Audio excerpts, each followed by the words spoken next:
Wanita itu membakar sapu tangan kenangan cintanya dengan pria itu, meninggalkan liontin Giok pemberian pria itu sebagai tanda putus, lalu dengan tegas meminum obat penggugur kandungan, dan meninggalkan tempat penuh luka itu tanpa ragu, meninggalkan pria yang mengkhianatinya dalam penyesalan seumur hidup. Saat itu pria itu sama sekali tidak tahu, masih sibuk mempersiapkan pernikahannya dengan wanita licik. Saat pria masuk ke kamar wanita, melihat sapu tangan yang sudah terbakar dan liontin yang tertinggal, barulah dia sadar wanita itu benar-benar telah pergi darinya. Dia pun panik dan langsung berlari keluar mencarinya. Ternyata wanita itu adalah seorang putri kesayangan keluarga kerajaan, yang diam-diam bertunangan dengan pria dari negeri tetangga. Bahkan telah mengandung anak pria itu, demi bisa bersama pria itu. Wanita itu sampai mengancam akan bunuh diri di depan ayahnya. Akhirnya sang ayah pun mengalah dan menyetujui permintaan putrinya. Sebelum melepas kepergian mereka, ayah wanita berkata dengan serius, jika suatu hari pria itu menyakiti putrinya, maka dia akan menghancurkan seluruh negeri pria itu. Mendengar hal itu, wanita langsung dengan bahagia memberitahukannya pada pria itu. Pria itu awalnya hanya tahanan di padang rumput. Mendengar kabar itu langsung semangat, dan segera membawa wanita itu pulang ke negaranya. Tapi begitu sampai, wanita malah ditempatkan di kamar pelayan, bahkan diperlakukan semena-mena oleh para pelayan. Putri yang sejak kecil diperlakukan Mbak Ratu, berusaha melawan perlakuan itu.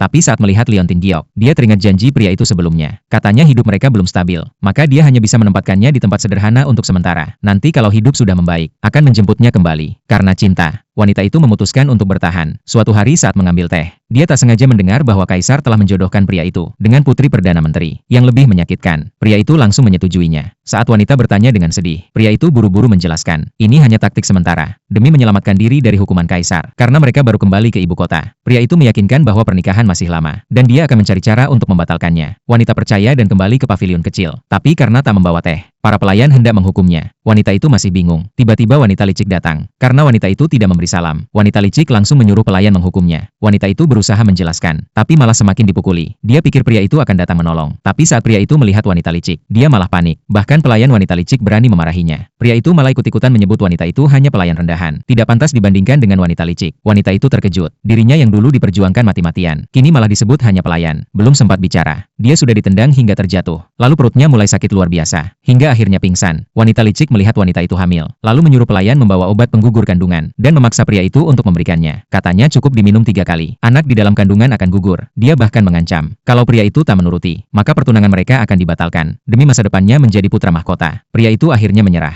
lalu langsung meminumkan obat itu ke mulut wanita. Dia tidak tahu, meski pingsan, wanita itu sebenarnya mendengar semua. Malam harinya wanita terbangun, menemukan dirinya sudah memakai pakaian pelayan. Hal pertama yang dia tanyakan adalah keberadaan pria itu. Pelayan memberitahu, malam ini adalah malam pernikahan pria itu dengan wanita licik. Wanita langsung ke aula untuk melihat sendiri, dan ternyata pesta pernikahan mereka jauh lebih megah daripada upacara yang pernah mereka gelar di padang rumput. Mendengar janji pria itu kepada wanita licik, wanita tahu, semuanya sudah berakhir. Dia pun kembali ke kamarnya, membakar semua kenangan mereka. Liontin Giok ditinggal